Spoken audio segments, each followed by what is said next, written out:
Hey everyone, and welcome to another Tuesday tip. Not on Tuesday. We're going to be telling you today how to maintain, dig, fix a BMX dirt jump after winter.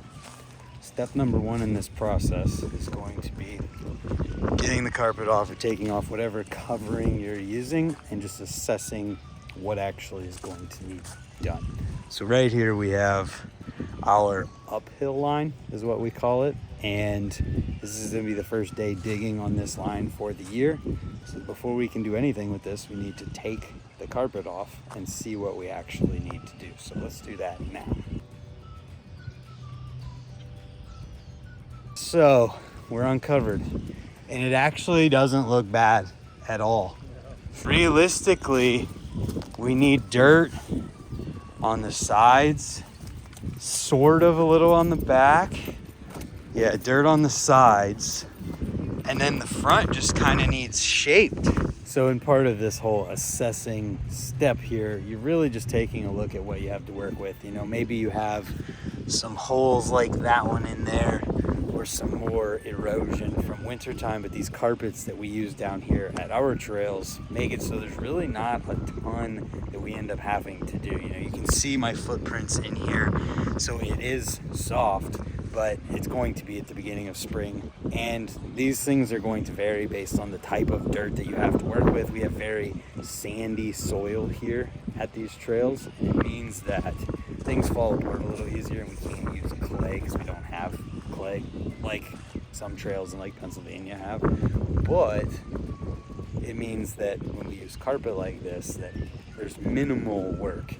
Realistically, we have these holes in the sides, and I think what I'm going to personally do is build this up all the way from here to the back and around so that it's more like this one. As you can see, that one has more dirt around it that makes it so it doesn't erode as quickly. You just assess and see what work that you actually need to do, and for me, I will start doing the back sides and sides first, and then the face comes last, because when you put dirt on these sides and the corners, it ends up on the face, and I'm trying to avoid the wind here, so if the audio isn't great, sorry. But yeah, when you put dirt on the sides and back, it ends up on the face, and then you cover up anything you already did and have to undo it and fix it accordingly. So with that being said, let's go ahead and put some dirt on the sides and back, get that going, and then we'll go to the next step, which is the face. And John is working on the landing, which is pretty much the same exact scenario.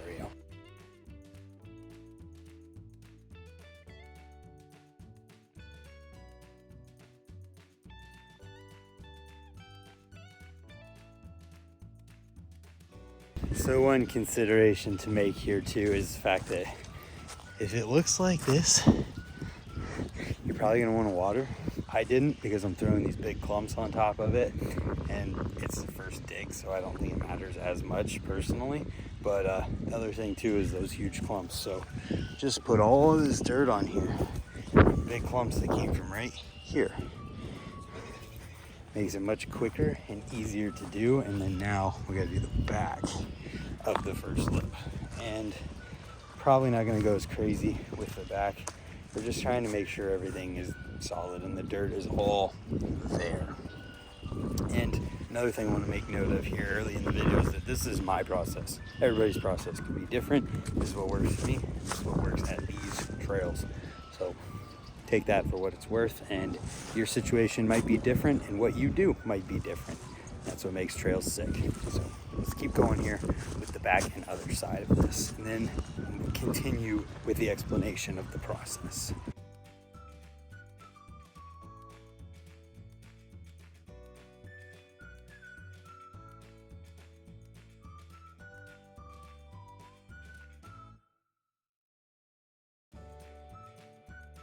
Just to show everything I did here, you can see the back is more consistent. Everything on the sides, more consistent. The idea is to fill all those holes in and just make sure everything is more consistent. And now the face is ready to be done. I haven't done anything to it yet. I think the first thing I'm going to do is get a basic shape, because I want to don't want to throw dirt on there and then move dirt I don't have to. So I'm gonna do a little bit of smoothing and get the basic shape of what the face is gonna be like. And how that's determined, to be totally honest, is from just years of doing it.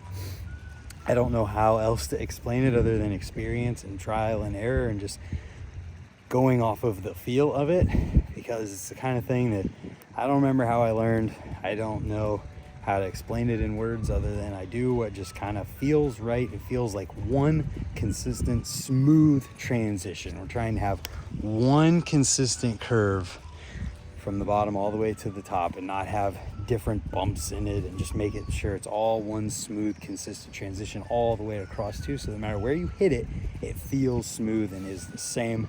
And that's kind of the goal. So I'm gonna do that first. And another thing worth noting in this process too is I did say how we can't square things off a lot, and this one does look a little bit more squared off. It's because I'm putting off having to put a bunch more dirt on that backside so that we don't have to worry as much about everything I just did. And your dirt will vary, as I've said. So first thing we do here is get our shape, our initial shaping of the transition.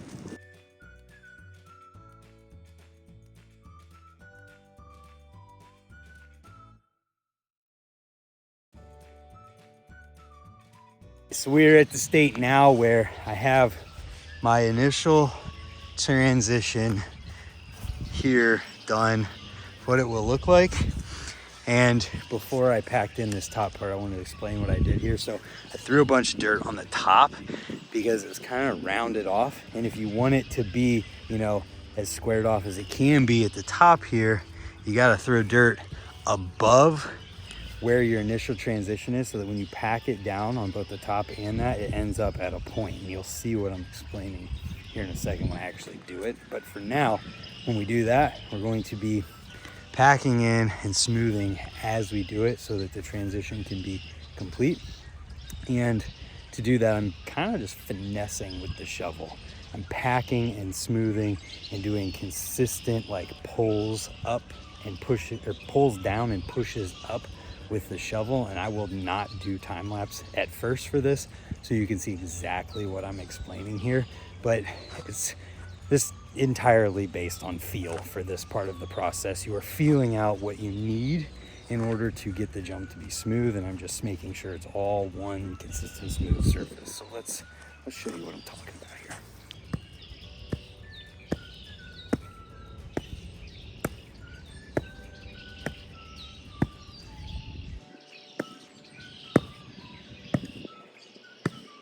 The nice part about dirt is if you mess up, you just put more on or take some off.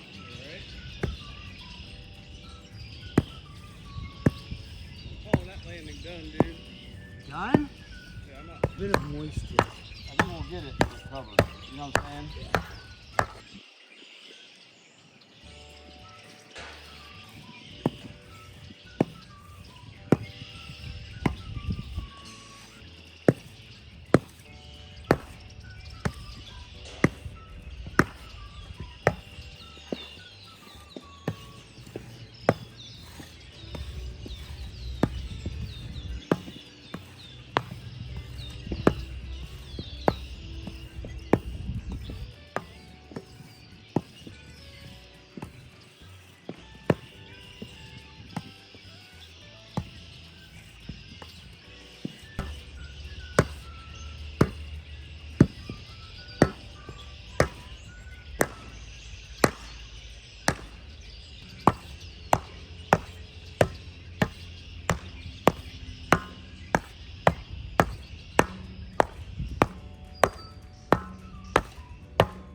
Another thing I like to do while I'm digging is take a step back and look at it from different angles just to make sure everything is good.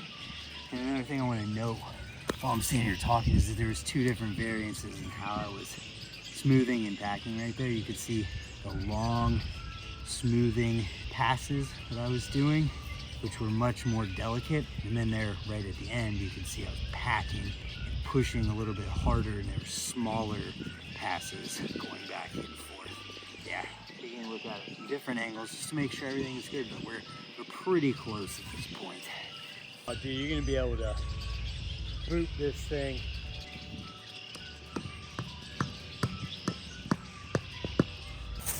It's at this point that we're gonna call this one good. So we take a look at it and see, is it one consistent smooth transition all the way? You can see that it's one arc. It doesn't come up and then go steep, or it doesn't come up and then go flat. It's one consistent arc that puts you to that landing. And on that note, what I would do now is either sprinkle a tiny bit of water on it before I cover it, or what I'm gonna do now is just cover it up, let the moisture that the carpets bring to the surface do so, and then if it gets any kind of rain from here until we uncover it to ride it, then that could be a good thing for it. But when we uncover this next, I might do a light packing and then broom it. Potentially, if we have to water it because it's too dry, we would do that before packing it, then broom it, and probably be able to ride it. So this is how I prepare a lip or a landing. Pretty much the same process for each after winter and in the spring before we ride trails.